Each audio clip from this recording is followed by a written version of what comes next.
Take your Bibles and open to Matthew chapter 7. We'll be looking at a few passages in Matthew chapter 7 before we move around just a little bit this morning. The past 2 weeks I have talked about hope and faith, and so I was thinking about a lesson on love this week. And as I was working through some ideas, as I was thinking about it, before I knew it, I had a sermon about the attitude that we need to have as we approach the lost. People will warn you that you shouldn't judge someone until you've walked a mile in their shoes. And the point being that we don't know what someone is going through. You've heard me confess about my temper with red lights. We were in a shopping center in Birmingham, Alabama one time, and this car wasn't going.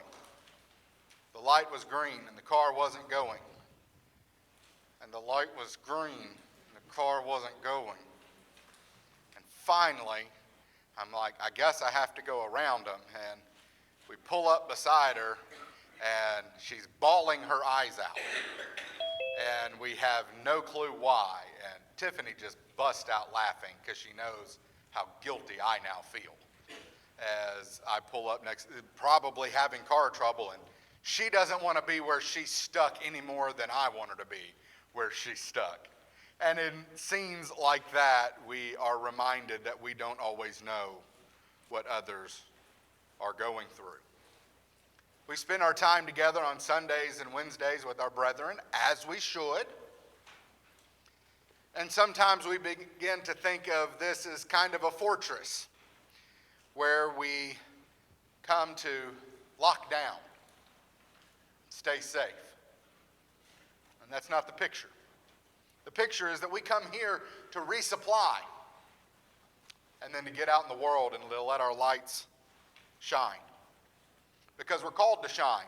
We're called to season with salt. We're called to reflect the love of God. We're called to bless others. And we will be able to do this better if we will try and understand those who are lost. It's not that we're trying to live like them. We're not trying to do what they do, just as Jesus, who ate with sinners, didn't take on their personalities or their activities. But we sympathize with individuals. We empathize with them in their lost condition. And so I want to think about walking a mile with the lost for just a few minutes this morning. And thank Brian for, he was nervous about the songs this morning. He texted me a bit, he's like, I'm going to need some more information. I think he did very well on our songs for this morning. Very applicable to the lesson today. Before we do this, I want to start with a warning, though. I want to start with Jesus' warning. And that warning is that many will be lost. In Matthew 7 at verse 13, enter by the narrow gate, for the gate is wide and the way is easy that leads to destruction, and those who enter by it are many. For the gate is narrow and the way is hard that leads to life, and those who find it are few. This isn't Jonathan being negative. This isn't me kind of trying to build us up and bring the world down. This is just the reality of what Jesus says, that many will be lost. In fact, you look at chapter 7 at verse 21, you see that there are actually many religious people who aren't doing what God says to do. Not everyone who says to me, Lord, Lord, will enter the kingdom of heaven, but the one who does the will of my Father who is in heaven. On that day, many will say to me, Lord, Lord, did we not prophesy in your name? Did we not cast out demons in your name? Did we not do mighty works in your name? These are religious people doing religious things. And then I will declare to them, I never knew you. Depart from me, you workers of lawlessness. Now, let's just be very clear very quickly. Jesus is not trying to trick people. It's not like he's saying, you're not going to be able to find me. No, he's very clear, and he goes on to say, do what I tell you to do. That's how you will be with me. That's how you will find the narrow gate. But the simple fact of the matter is that many will be lost. And so we have a rather large group of people to get to work with. The fields are white unto harvest, Jesus would say.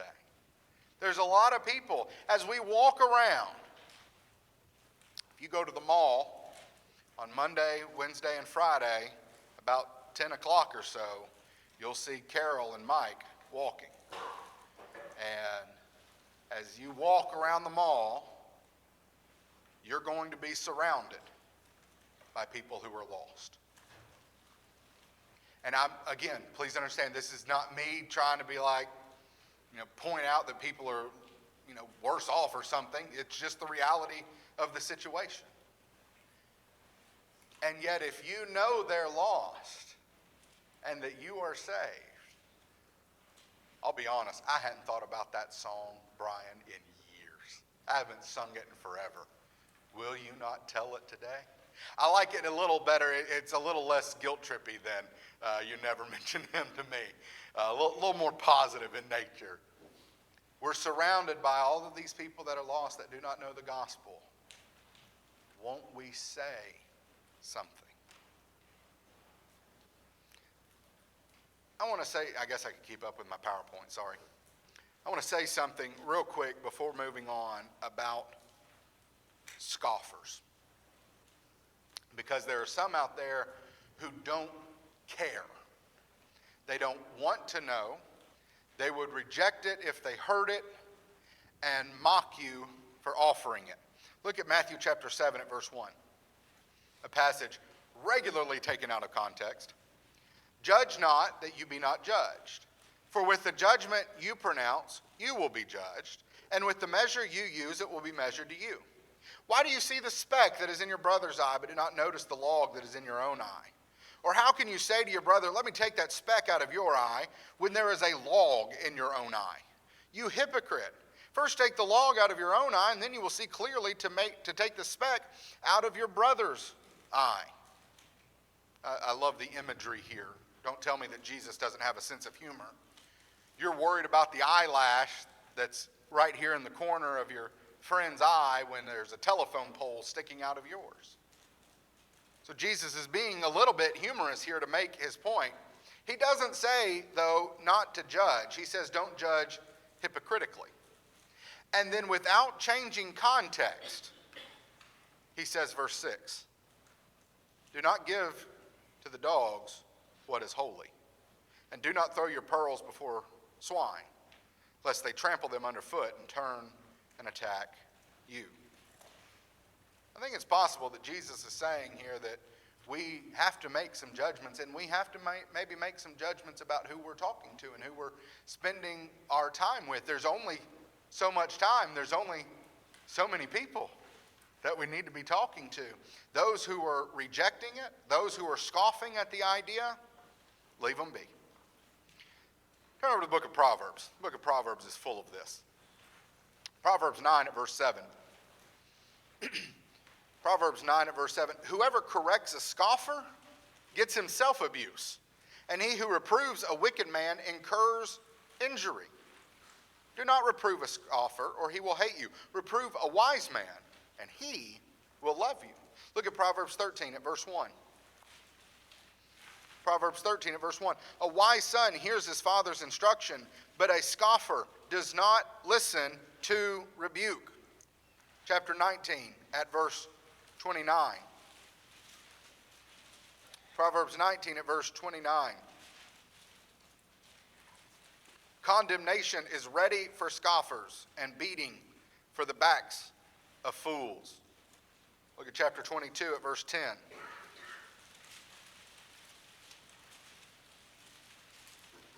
Chapter 22, verse 10, drive out the scoffer and strife will go out, and quarreling and abuse will cease. And one more in 24, verse 9.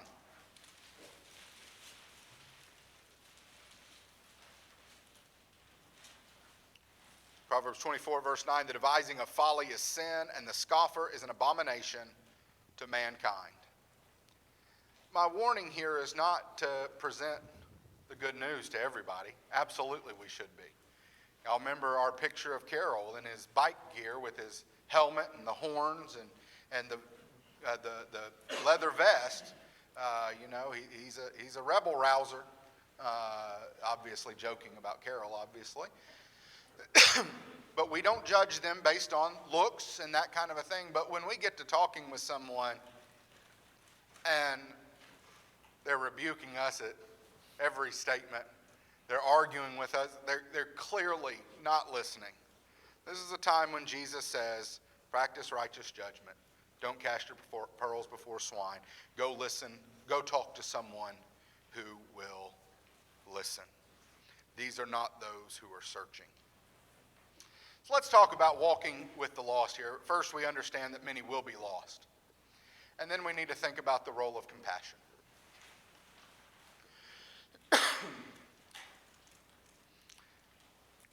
And when I think about compassion, I think about Jesus. The one of all of us who could have gotten angry and annoyed and agitated at the silliness, at the immaturity, at the constancy of their sin, and yet he is regularly compassionate. I'm going to go through these quickly. Matthew 9:36, it says that he had compassion on the harassed and the helpless. Matthew 14 at verse 14, it said that he had compassion on the sick. Matthew 15 at verse 32, it says that he had compassion on the hungry. In Matthew 20 at verse 34, it said that he pitied the blind men. In Mark 1 at verse 41, that he pitied the leper. In Luke 7 at verse 13, he had compassion on the widow of Nain. In Luke 15 at verse 20, that's the story of the prodigal son. Do you remember how compassionate the father is in that story? And then in Matthew 23 verses 37 through 39, a passage that John mentioned in Bible class this morning, he sees Jerusalem and he sees the people as scattered without a shepherd, and he laments. That I could be like a mother hen who brings its chicks under its wings. And his response is compassion. His response to their lost state is not agitation or anger or a feeling of superiority. It is a feeling of compassion. And we too are called to love. Look at Matthew 5 at verse 43. Matthew chapter 5 at verse 43. You have heard that it was said, you shall love your neighbor and hate your enemy. But I say to you, love your enemies and pray for those who persecute you, so that you may be sons of your Father who is in heaven. For he makes his sun rise on the evil and on the good, and sends rain on the just and on the unjust. For if you love those who love you, what reward do you have? Do not even the tax collectors do the same?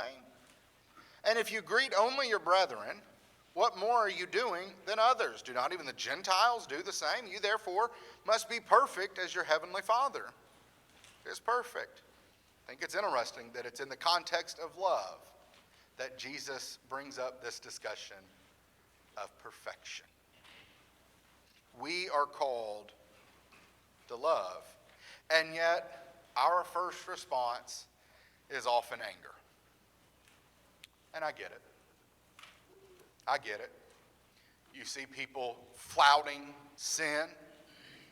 You see the support for these sinful agendas, and they're being pushed in your face. They're on TV. They're in music. The politicians are talking about them.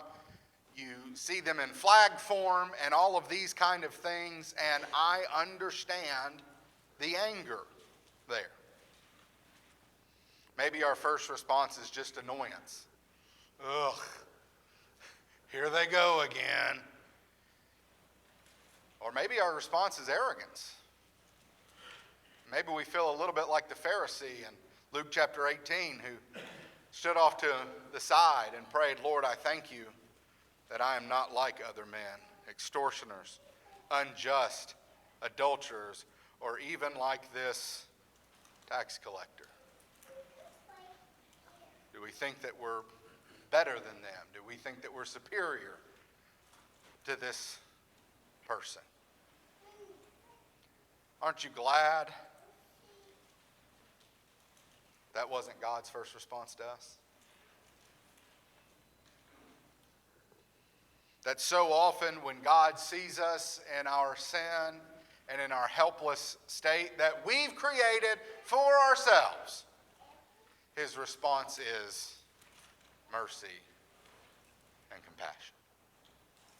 Even in those scenes in the Old Testament when he's getting ready to let the Israelites have it, it's like he always backs off. And he says over in Hosea, my heart recoiled within me. And he's not talking about their sin there. He's talking about the prospect of their judgment and death. And he says, my heart recoiled within me. And his response was to look on our sin and come down and fix it himself and to bear it in his own body, as Monty was talking earlier. And so we see the compassion of Jesus, we see our call to love, and what we see is a need for empathy. It'd be so easy to say, well, I didn't create that problem,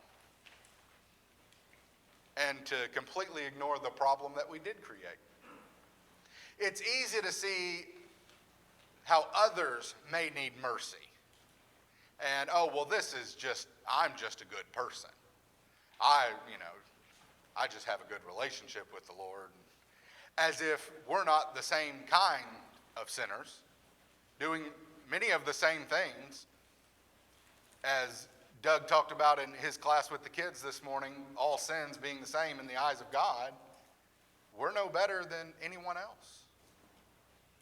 And so we shouldn't see ourselves as better than them. We should have empathetic hearts. Romans 12 at verse 15, rejoice with those who rejoice and weep with those who weep.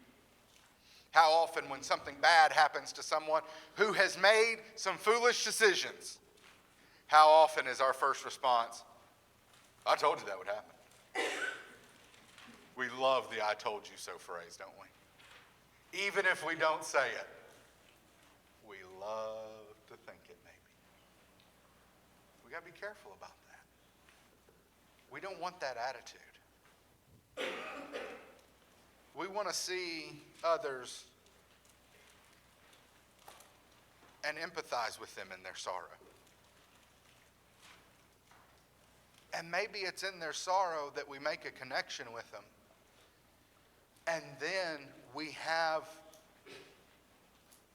a relationship at which we can then show them hope. Where if in their sorrow we kick the door down saying, I told you, you should have been following Jesus and none of this ever would have happened. How are they going to listen to that? How are they going to hear that? It's not going to come across well. So we start with rejoicing with those who rejoice and weeping with those who weep. And then we go on to Ephesians 4 verse 32, which says, be kind to one another, tenderhearted, forgiving one another, as God in Christ forgave you. It's easy to be tenderhearted with those we love, right? I'm picking on Carol this morning, so I'll just keep it up. I'll just keep on picking on Carol. Carol comes forward and he confesses some sin. How are we all going to respond to Carol? We all know exactly how we're going to respond to Carol. We're going to get up here. We're going to love him up. We're going to hug him.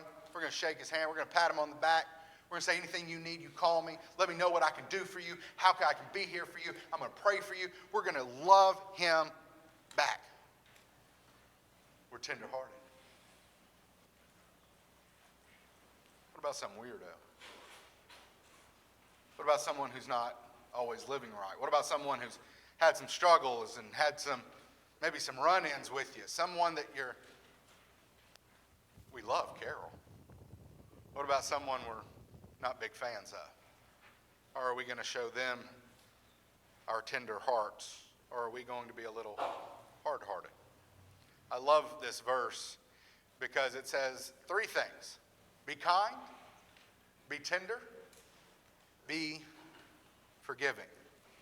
And then it adds the last one, as God and Christ has forgiven you. And I almost wonder if that one's not meant to cover all three of them. I know it specifies as God has forgiven us in Christ. But can you also not think about Christ being kind and Christ being tender-hearted? Matthew 7 at verse 12. So whatever you wish that others would do to you, do also to them. For this is the law and the prophets. Just the old golden rule. How we treat one another matters. And Jesus said very bluntly, treat others the way you want to be treated. And so often when we think about those who are lost, when we think about those who are struggling in sin, we just want to slap them across the face, right? And wake them up. Stop your silliness and get it together. And yet if someone did that to us, we would be incensed. And so we're called to be people of empathy. And it really shouldn't be that hard because, folks, it hasn't been that long since we were in the same boat. It's not like we're special. It's not like I've been forgiven because I'm so handsome and cute and such a wonderful preacher with a great sense of humor and a nice shaped beard, all that kind of stuff. It's not like that's why God chose to forgive me. Turn to 1 John. Let's go to 1 John chapter 1. I mean, I can't help it if all those things are true and I've been forgiven, but I know why I've been forgiven, and it's not because of myself. 1 John 1 at verse 8. If we say we have no sin, we deceive ourselves, and the truth is not in us. Look at verse 10. If we say we have not sinned, we make him a liar, and his word is not in us. You can start turning to Romans chapter 5. Romans chapter 5, Romans chapter 3 at verse 23 says, for all have sinned and fall short of the glory of God. Romans 5 at verse 12 says, therefore just as sin came into the world through one man and death through sin, so death spread to all men because all sinned. We've been in the same boat. Paul really drills down on this in Romans chapter 5. Romans chapter 5 at verse 6. For while we were still weak, at the right time Christ died for the ungodly. He gets us twice in that verse. He says we're weak and ungodly. Look at verse 8. In verse 8 he says, for God shows his love that while we were still sinners, Christ died for us. Look at verse 10. For while we were enemies, in the span of 5 verses, he calls us 4 things. Weak, ungodly, sinners, and enemies. And you know what the difference between me, who is defined that way, and someone in the world is? The difference is verse 9. Since therefore we have now been justified by his blood, much more shall we be saved by him from the wrath of God. Not that I did anything, not that Jonathan showed up and made everything better, but that I've been justified by his blood, that I've obeyed the gospel. Go to chapter 6. Do you not know that as many of you as were baptized into Christ have been buried into his death? That's where we meet the blood of Christ. That's the only difference. And it's certainly not something that I did. Look at that. I had these passages up here. Sometimes I forget what I put on here. I think you already got these. I was just getting so excited about Paul's letter to the Romans. I have a quote on here somewhere. There it is.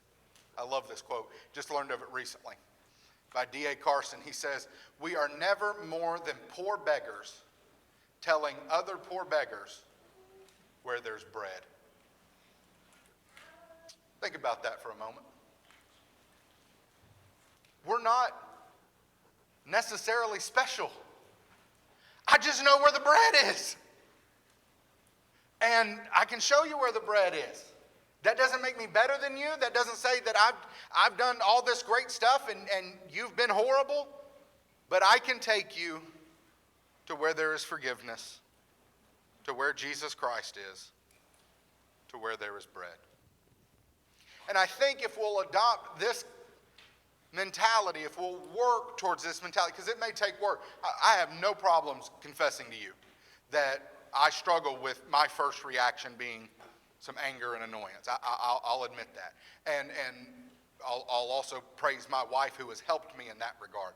I'll see somebody who's doing this stuff and I'll be angry. Why are they shoving that sin down our throat? And her response is more on the empathy side.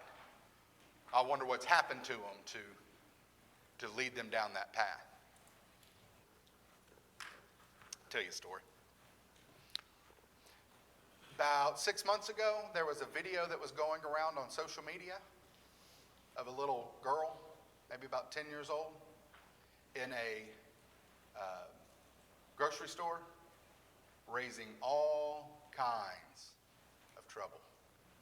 Throwing glass bottles on the floor, running stuff off the shelf, throwing things at workers. And I remember seeing that and my first thought being, I'll fix her in 38 seconds. I can take care of that problem. And I remember Tiffany's first thought being, I'd hate to see what her home life is like. And I stood rebuked. I was in the car, so I sat rebuked.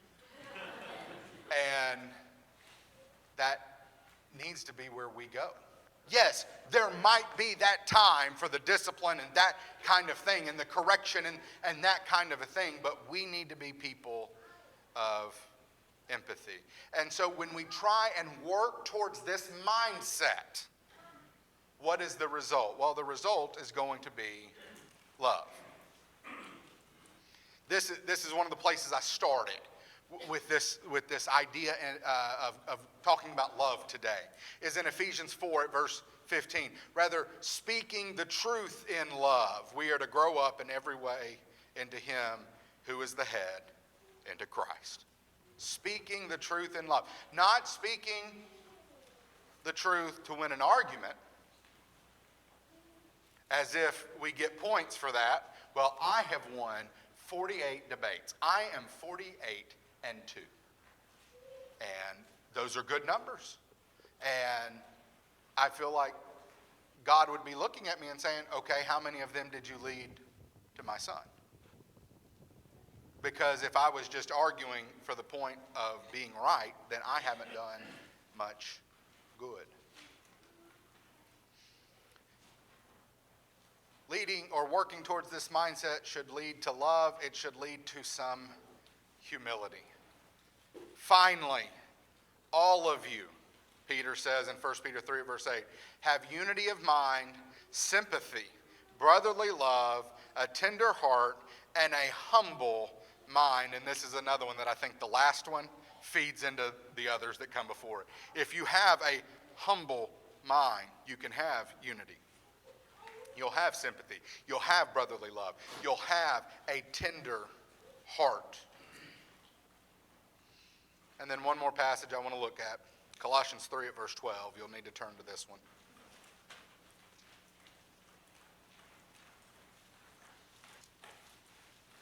Colossians 3 at verse 12. If we're working towards this mindset, we will be more like Christ.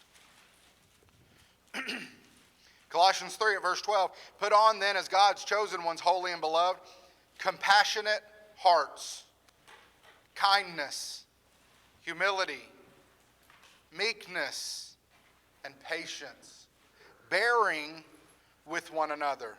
And if one has a complaint against another, forgiving each other as the Lord has forgiven you, so you also must forgive. And above all these, put on love, which binds everything together in perfect harmony. And let the peace of Christ rule in your hearts, to which indeed you were called in one body. And be thankful. Let the word of Christ dwell in you richly, teaching and admonishing one another in all wisdom, singing psalms and hymns and spiritual songs with thankfulness in your hearts to God. And whatever you do in word or deed, do everything in the name of the Lord Jesus, giving thanks to God the Father through him. Our attitude towards the lost, I would imagine, will be a part of our judgment when we stand before the bar on high. How did you approach those who didn't know the gospel? With what attitude did you treat them? How did you think about them? Did you acknowledge them? Saw a picture on Facebook this week. It was Jesus saying, "Love your neighbors."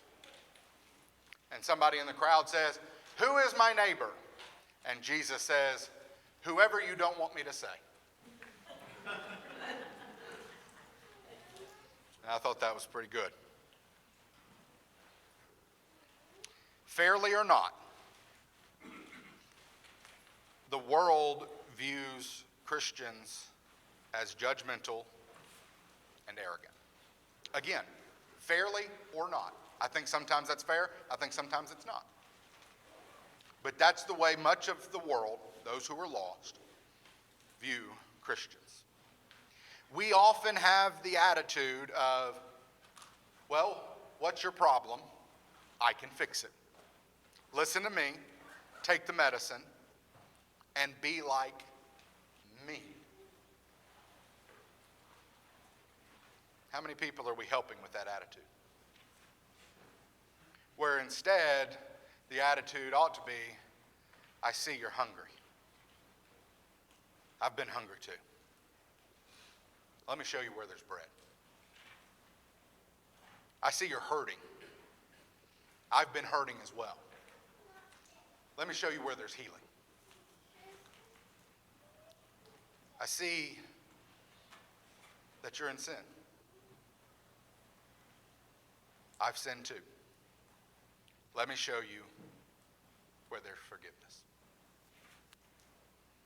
How much good could we do in going the extra mile to listen to others, to understand their plight, to weep with those who weep, to rejoice with those who rejoice?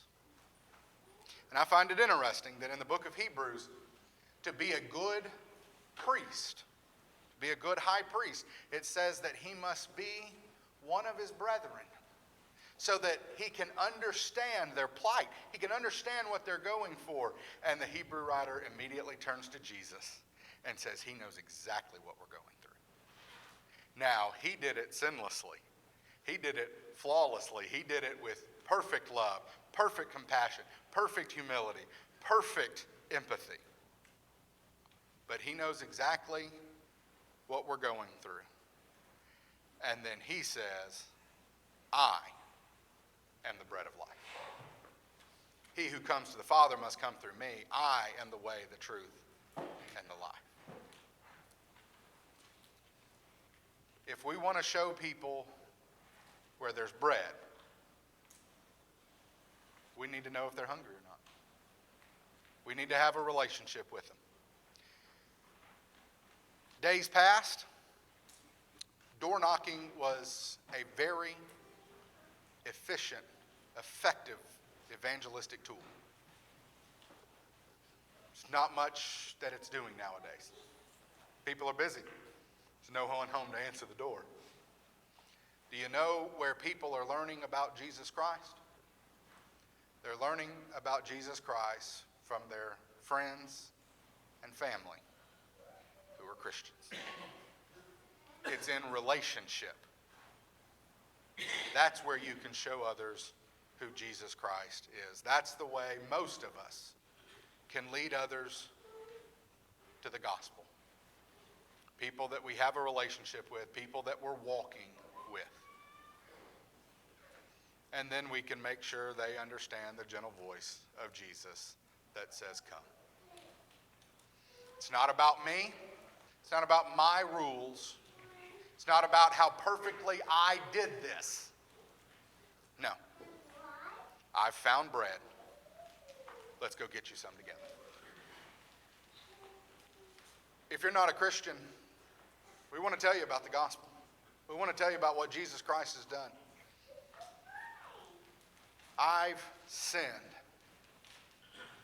and I am condemned. And I deserve anything and everything that I could get. But God, in His great mercy and grace, doesn't want me to suffer that.